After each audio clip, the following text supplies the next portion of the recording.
will be nailed to a cross, and he will die. And he knows that all of this is going to happen. It's not a very joyful time, is it? But listen to what he says in John 15. After he gets telling the disciples this is going to happen. Verses 8 through 10. Listen to what he says. Listen. He said, "This is to my Father's glory, that you bear much fruit." Who is the you in that verse that he's talking about? You, me. That you bear much fruit, showing yourself to be my disciples. How many of you know, if you're a Christian, you ought to show that you're a Christian by the way you walk, and the way you talk, and the way you smell, and the way you look, and etc., and go on and on and on. Amen. Amen. He said, "This is to my Father's glory, that you bear much fruit, showing yourselves to be my disciples. As the Father has loved me, so have I loved you." Jesus said, "Now remain in my love. If you obey my commands, you will remain in my love, just as I have obeyed my Father's commands and remain in His love." Please listen to what he says in verse 11. He says, "I have told you this, so that my joy may be in you, and that your joy may be complete." Everyone say joy. On the last night of his life, facing the cross, Jesus talks about two things: love and joy. What's the term? First two fruits of the Spirit. Love, but the fruit of the Spirit is love, joy. And the next day he goes to the cross and he dies for us. The writer of Hebrews looks back at that and he writes these words, really powerful words in Hebrews 12:2. He said, "Let us fix our eyes on Jesus, the author and perfecter of our faith, who for the joy set before him endured the cross and scorned its shame." Amen. How in the world, Brother Ben, can there be any joy in a cross? Well, I hope in this sermon, when it's over, that we'll understand how that can be true. Amen. I want you to listen carefully as we close with number 3. Some enemies of joy, a perfect example of joy. Thirdly, how can we experience that kind of joy? That's the kind of joy that I want to experience. And you too, right? How can we experience that kind of joy? Listen closely. I believe, first of all, that we need to develop and maintain a personal relationship with Jesus Christ. Amen. Listen to what Jesus says in John 15:5-6. He says, "I am the vine, you are the branches. If any man remains in me and I in him, he will bear much fruit. Apart from me," Jesus says, "you can do what?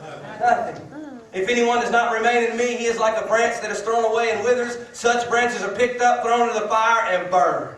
You know what Jesus is saying? He's saying that when we become Christians, we're like a branch attached to the vine. And he says, "Listen to me. I am the vine, and you are the branches." And he says, as long as you're attached to me, you're going to bear fruit. Some of you need to sit up and listen to what I'm about to tell you. If you're not a Christian, you need to become one today. Amen, Christians? Amen. If you are a Christian and there isn't much joy in your life, then you need to be reattached to the vine. Who's the vine? Jesus said, "I am the vine." There's some basic things you need to make that happen. First of all, you need to read His Word. Amen. You can't know what God's will is or what God wants for you until you read His Word. Amen. So you read His Word, and you spend time in prayer, and you seek His will for your life. One lady in our new members class this morning said, how can I know where God wants me to serve? Begin to read your Bible and pray and be in church. God will show you. Isn't that right? You also need, as I just said, to attend church. It's pretty basic, I know, but there are people who think you can be a really good Christian and not attend church. I'm going to tell you, I wholeheartedly disagree with that. And I think the one who wrote this book wholeheartedly disagrees with it. Amen. Because you know what? We need each other. Well, whether you realize or not, you need me. I know that's scary, but you do.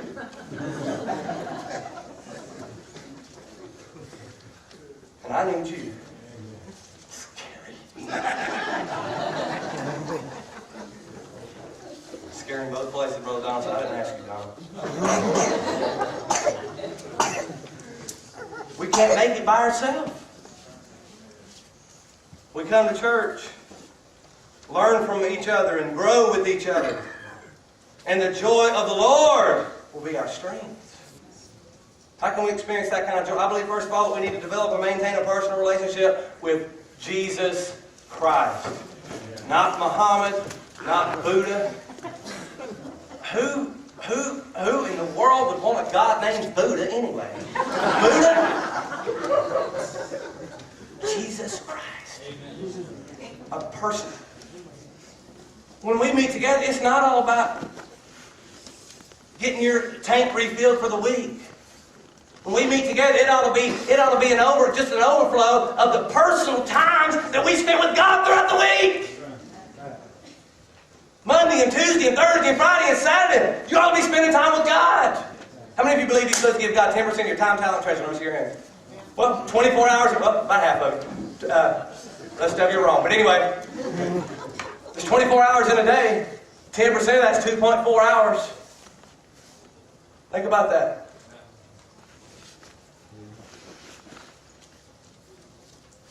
Quiet. Secondly, we need to give ourselves in service for others if we're going to experience that kind of joy. You know what one of the biggest problems in our world today is? We have become so self-centered that we no longer experience the joy of serving other people. You don't know why the writer of Hebrews says he endured the cross, talking about Jesus? He scorned the shame because of the joy that was set before him. Do you want to know why the cross was an object of joy for Jesus? Here's why. Because he didn't do it for himself. He did it for us. He went to the cross for you and for me. And there's joy even in a cross when you're doing it for somebody else.